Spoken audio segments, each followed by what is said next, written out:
Hello and welcome everyone to Sherlock Holmes Crimes and Punishments, and we are ready for our next case, which is called A Half Moon Walk. Let's jump in. Where are you going, Holmes? Have you been invited somewhere? We have been invited, Watson, We have. Where to? to the Baker Street Irregulars' annual dinner. They sent us an invitation. It is on the table. At dinner? How could those street urchins afford anything like that? I can't understand your interest in them, Holmes. They're dirty. They wouldn't hesitate to steal your wallet. Watson, you should be excited. Exactly. It is a secret dinner. Its location changes every year. Read the menu. Sounds mouth-watering. All right. We, the secret police of Baker Street, invite you, Sherlock Holmes, and Dr. Watson to our annual dinner.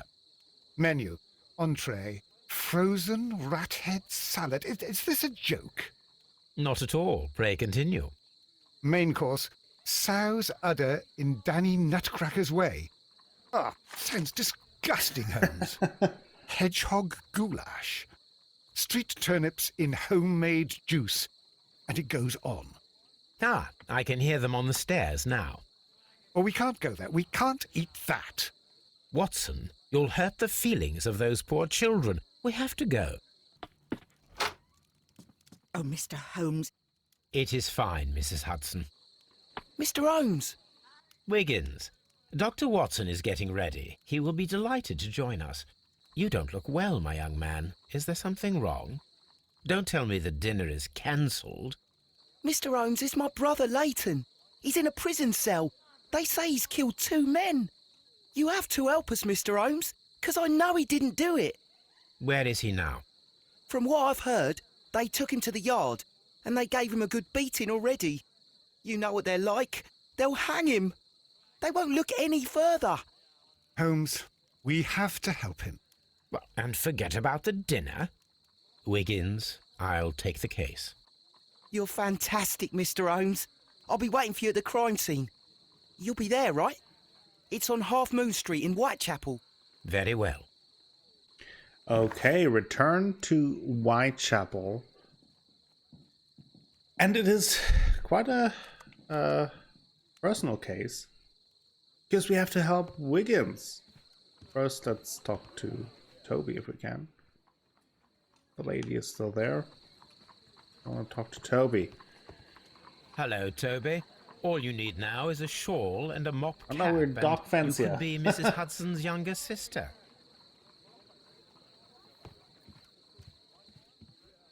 Okay. Before we go there, let's see if we have a letter here.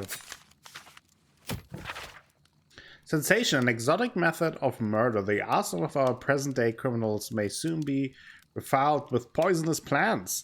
A young and beautiful woman, in collaboration with her colleague at Kew Gardens, planned the terrible murder of their director, Mr. Montague Dunn. Only one detective was capable of uncovering the truth behind a tragedy that was initially believed to be a simple heart attack. That detective's name is Sherlock Holmes. There we go. Oh, we kept the plant. That's lovely. Watson will be happy about that. If we now keep a deadly plant in our living room. Is it somewhere here? Is it around? I haven't really looked around here since the first episode.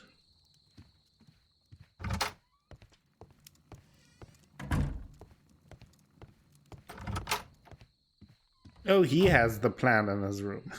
Maybe we smuggled it in his room. But it's time to save young Wiggins' brother, and for that we have to go to Whitechapel, Half Moon Street.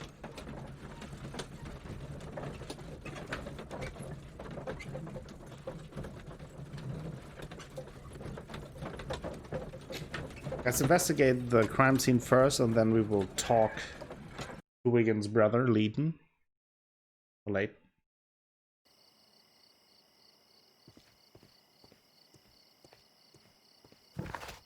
Oh. Quite spooky. Half Moon Street.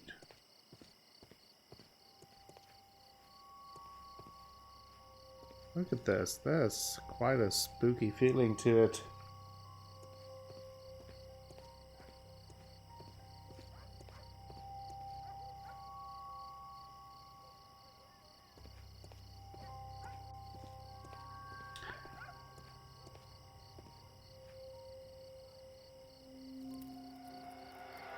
Please, gentlemen, leave the scene now. Oh, Mr. Holmes, is that you? Good evening, Constable... Constable Marrow. I was here with Inspector Aberline during the Ripper case, Mr. Holmes, back in '88. But then this is nothing like that case. With this one, we've got the murderer, the weapon, and the statements, which speak for themselves. Of course, Marrow. But you know that appearances can sometimes be deceiving. Any victims? Who were the victims? I mean, sure, we The have two victims. men I mean, here, both what shot. about the The victims? stat fellow was Brian Vercotti, a well-known ruffian. The other, Kenneth Butler, a jeweller by trade. You spoke of statements. You have witnesses? Well, I was there, so I gave my own statement. And then there were two other witnesses who said they saw the killer Chapman. Mr. Turner, a gentleman who lives in that flat over there. And Polly Powell, a flower seller, who was over at the far side of the street. Okay. So, Constable Marrow, I should be delighted to hear your testimony. I was standing at the north side of Half Moon Street. That was the side that you came from. But you would have been unable to observe this part of the street, where we are standing now. That is correct. But I saw the two victims slowly enter Half Moon Street, and then shortly after, the fireworks started. A few minutes after that, the fellow Chapman rushed towards me and ran into Half Moon Street. Please continue. I didn't pay attention, but suddenly I heard a woman's cries and police whistles on the other side of Half Moon Street. I rushed over there and I saw the two dead bodies on the ground. When I reached Whitechapel Street, I saw Leighton Chapman. He'd been caught by two police constables. Okay. Tell me about the shots. Did you hear the shots? I didn't hear any shots. The fireworks were all over the sky. They were so loud I couldn't hear anything else. Okay, why fireworks? What were the fireworks in honor of, Constable? Well, today's Queen Victoria's Oh, birthday, yeah. Mr. Holmes. Yes, I appear to have lost track of the days. It is May now, of course. Yeah, that's the quarantine life. Constable Marrow, what else caught your attention while you were running through Half Moon Street? I saw nothing but rats, and I took the time to light every corner with my lamp. Okay.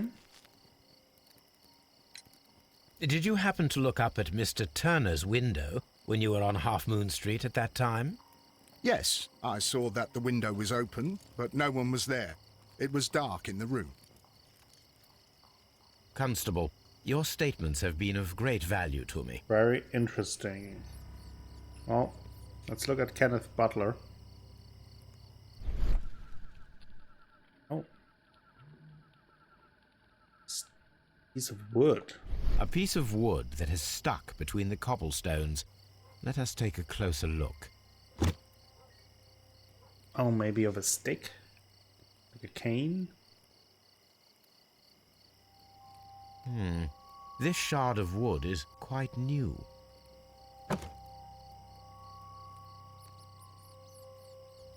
The bullet struck his head. This man didn't stand a chance.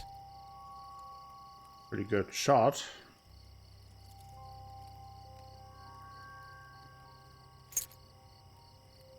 Key. This is an ordinary key. I wonder what kind of door it opens. Let's take it. What about Brian Vercotti? He tried to stop the bleeding with his hand. Death was not instant. Not as clean of a shot there. The bullet penetrated his stomach. A dreadful wound.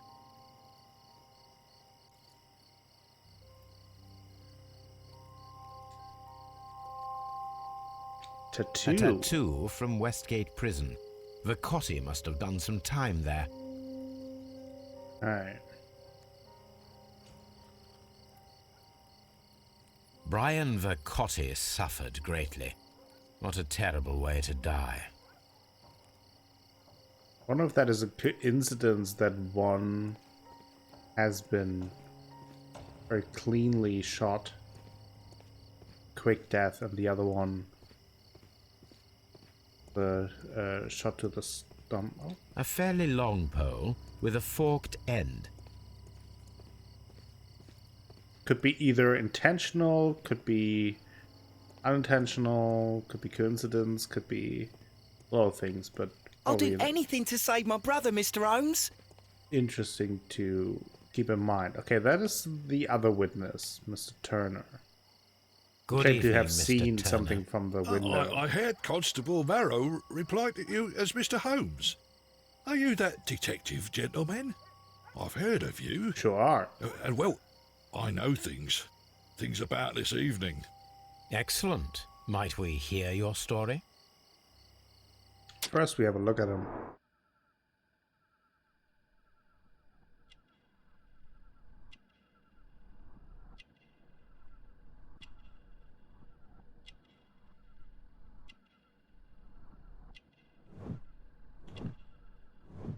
Crimean War.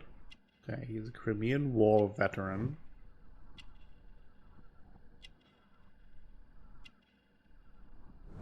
Missing buttons, poor life.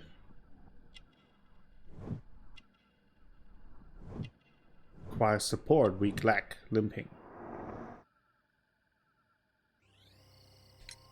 Could you tell us everything that you may have seen or heard? I was already in bed when the fireworks started. A few moments after, I clearly heard 2 gunshots from outside. Please continue. I quickly got up and I grabbed a lamp from my nightstand and I rushed towards the window. I looked down and I saw 2 bodies. And there was a man with a gun who was standing nearby. Where exactly? Well, near this body. Did he notice you? I don't think so. He rushed towards Whitechapel Street without looking around. Okay. Anyone else? Mr. Turner, did you see anyone else in the street? No, I saw no one but that man, the murderer, the fellow they caught. Were the 2 shots you heard consecutive? Yes, there was a very short pause between them, and they sounded different somehow. It seemed to me that the second shot was louder than the first. That is an interesting comment. We might talk about 2 shooters. Mr. Turner, what were your actions after you stepped up to the window? I was afraid that the man with a gun might return, so I stayed close to the window till I saw the policeman coming in the Half Moon from Whitechapel. Then I walked out to tell them everything I saw. You have helped us a great deal, Mr. Turner. That is interesting. 2 different kinds of shots.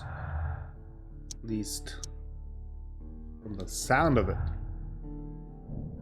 Conflicting statement. Mr. Turner stated that he remained at the window of his flat until the police arrived. However, this is a conflict with Mara's statement, as the constable did not see anyone at the window. But not, I mean, if the window was dark and there was no light, he might just not be able to see It would him. be my pleasure to assist you with your investigation, Search Mr. Turner's Holmes. flat. Can I ask him about that? Mr. Turner, you have stated that you remained close by your window after the crime. Is that correct?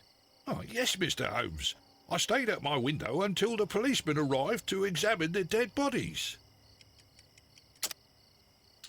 But Officer Turner... No, not Officer Turner. The officer said something else. That is very interesting, Marrow. Mr. Turner.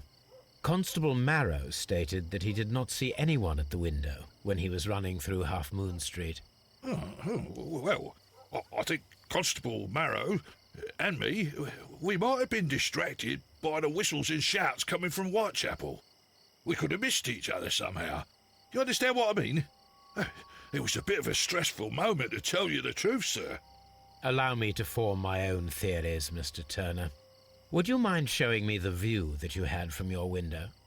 Not at all, Mr. Holmes. Please, follow me. Okay.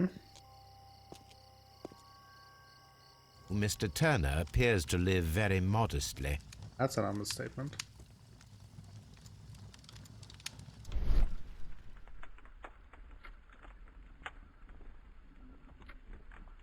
Burned paper. The papers are almost entirely burned. I am unable to see what's written here. That is interesting. These words are illegible. This fire is dying out. It was last tended to over an hour ago. The papers were thrown into the fire just a short while ago. That is suspicious. Very suspicious. Mr. Turner was roused from his bed by the sound of gunshots. So, let's say everything he said is the truth. With his limb, it would take him a little bit to get to the window in the first place. Right? Aha. A perfect match. So, Mr. Turner broke his stick when it became stuck between the cobblestones. He did not mention that he was so near to the victims. Interesting, Mr. Turner. Oh. The books on this shelf are in a mess. It looks as though Mr. Turner was trying to find something in a hurry here a short while ago. Then he burned something. What are you hiding, Mr. Turner?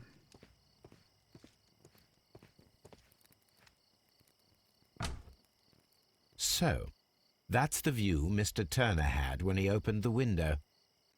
Pretty good view. The dead body of Kenneth Butler. Brian Vercotti's contorted corpse.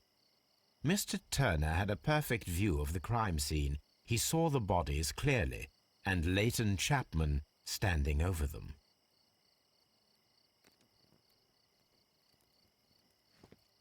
Okay. Before I talk again to him, I want to look around.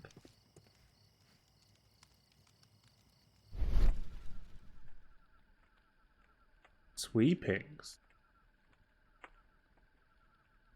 Oh. There are pieces of shredded paper scattered over the table. This kitchen knife is quite sharp. This kitchen knife was used to cut the paper.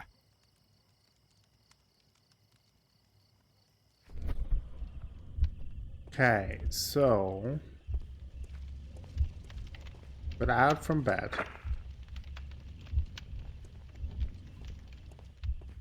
Got out from bed, took the stick.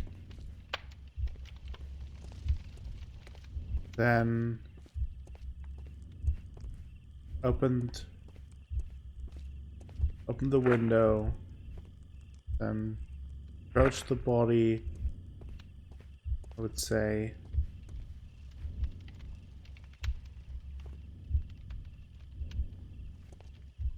Place the broken stick. Nope. No! I think I will do this in first person. It's... So this is 2. 3. I think he placed the broken stick there. Took something from the shelf, cut it with a knife, and threw it into the fire.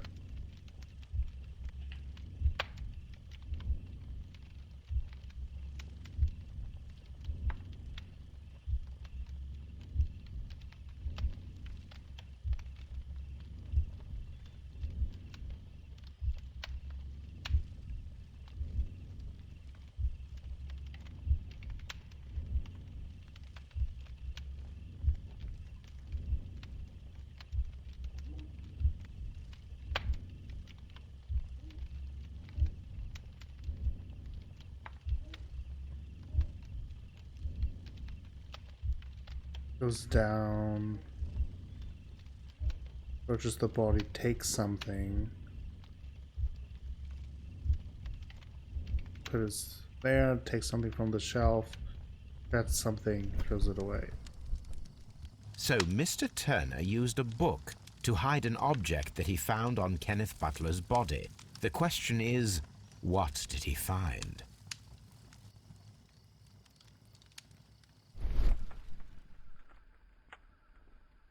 Fat prints. I can see prints from greasy fingers upon the cover of this book. Let us take a closer look. Moby Dick. Well now, what a find. A precious jewel concealed inside so a he book. cut out the middle of it. A bracelet with a unique ram's head design, a distinctive feature of ancient Grecian artifacts, probably of the Hellenistic era.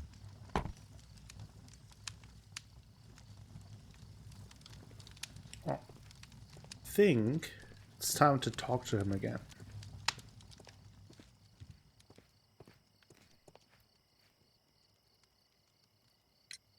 Mr. Turner, how would it be possible for a man of advanced years, such as yourself, to rush from his bed to the window in a matter of seconds, as you have stated? Well, I'm able to move very quickly, despite my age. And when the situation requires it, Mr. Holmes. But you're limping. I highly doubt that, Mr. Turner. I observe that you suffer a severe limp due to your injured right leg. It would have taken at least 10 seconds for you to approach the window. That means you could have easily missed something or someone in Half Moon Street during that time. You're right, Mr. Holmes. I could have missed something. But it did seem to me that everything happened so quickly. Time can pull tricks on you. Mm-hmm. And what of everything else that you told us? Mr. Turner, it is vital that we have your complete and true statement. Mr. Holmes, I do assure you that the other things I said were most sincere. Well, but...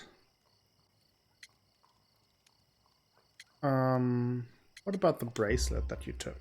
Mr. Turner, you were not sincere with me.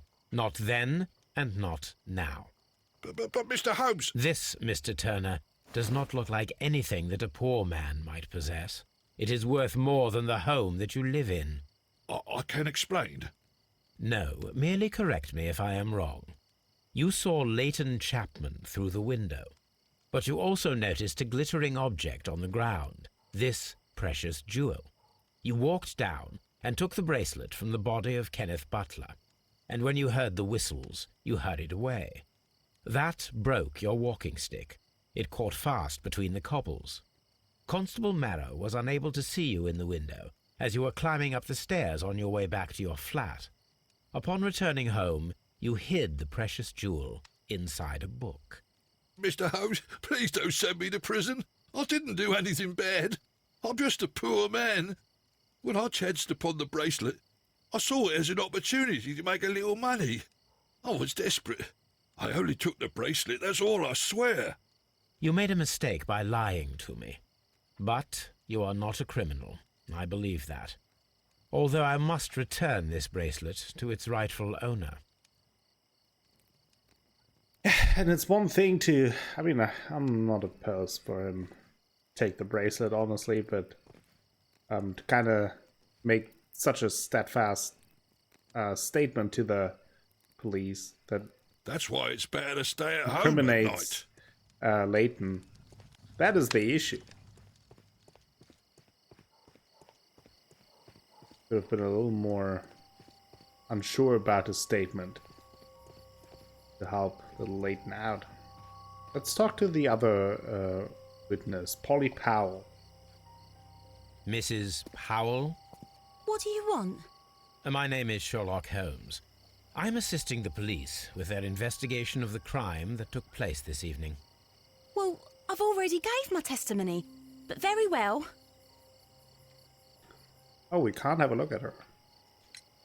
Could you tell us everything that you may have seen or heard? Yes. I was selling my flowers as usual, and then the fireworks began, in honour of Queen Victoria. I enjoyed those. But then, all of a sudden, a young lad ran out of Half Moon Street and stopped just by me. He had a gun in his hand. He was like a ghost, and all covered in blood. It was dark, but I could see him, because of the flashes from the fireworks. And then? I screamed as loud as I could. I knew that a policeman should be on duty in the vicinity. He had no time to escape. 2 constables got him. Then another constable came out from the very same street, and I heard him talking of a horrible murder. Okay. So you heard the shots? Mrs. Powell, did you hear the gunshots? I'm not sure. You know, what with the fireworks? Fair enough. Did you see anyone else leaving Half Moon Street, prior to or at the time of the crime? No, sir, I did not. Even with all the fireworks, I was very attentive, as I'm always on the lookout for customers. My thanks to you, Mrs. Powell. Okay. Not much from her. This mirror is turned towards Half Moon Street. That is interesting.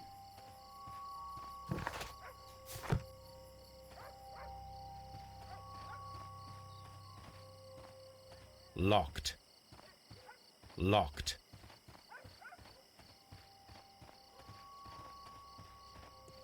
Just looking around to see if there's anything else. We might be time to talk to... It would be Leighton. my pleasure to assist you with your investigation, Mr. Leighton. Holmes.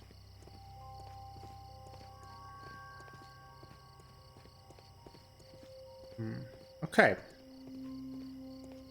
Well, let's see. Interrogate Leighton. Okay, let's do that. I think that is a good time to do so.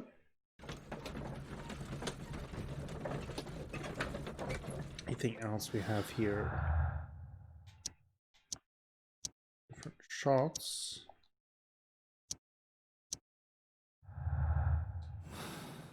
Okay.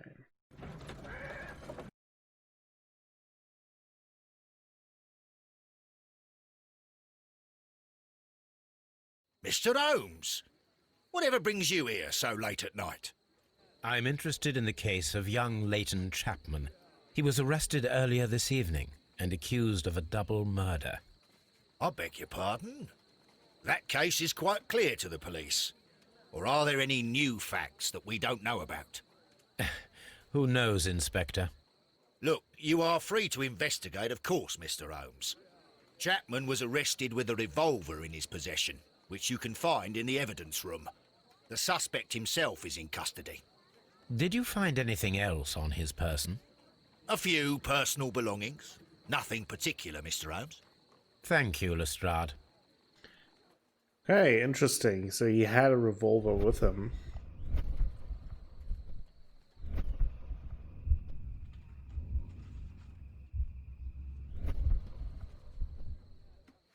Why did it show me? Is Lestrade the murderer? Shapes of noses. Oh, you are a weird guy, Lestrade.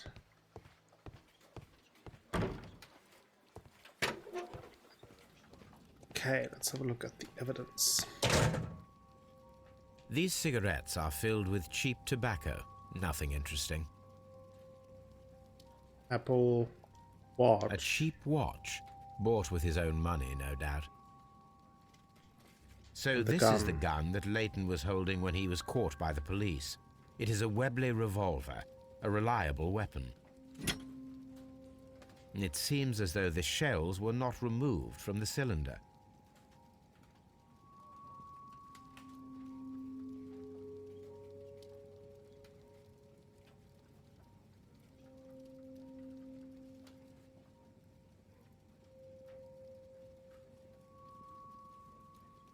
Else here?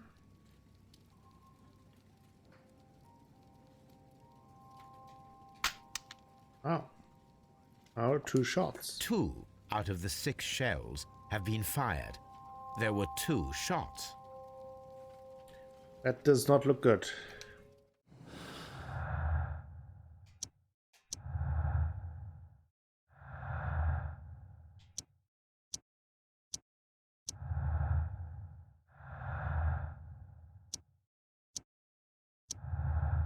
Okay. Turner could hear the contrast between 2 fired shots as they were made from different points in Half Moon Street. Turner could hear the contrast between 2 fired shots as, in fact, 3 shots were made. First, a single shot was fired, and then 2 guns fired simultaneously directly afterwards. That could be the case. Go with that, since we have double murder. Telling evidence. Have to investigate that, but I think this is a good time to take a break, and then next time we will talk to Leighton and see what he has to say about all of this, and hopefully we can help him if he is innocent. We don't know, so let's find out. Let's figure it out. So far we have a good track record, I think, and I hope that this continues. Thank you all for watching today's episode. If you enjoyed it, please give the video a like, maybe consider subscribing to the channel, share the video with friends, family, and the people on the internet. That all helps me out a whole bunch and will bring you more content in the future. If you want to go above and beyond with your support, you can check out the Patreon link down below. And I will be back with more Sherlock Holmes Crimes and Punishments tomorrow. Until then, have a great time.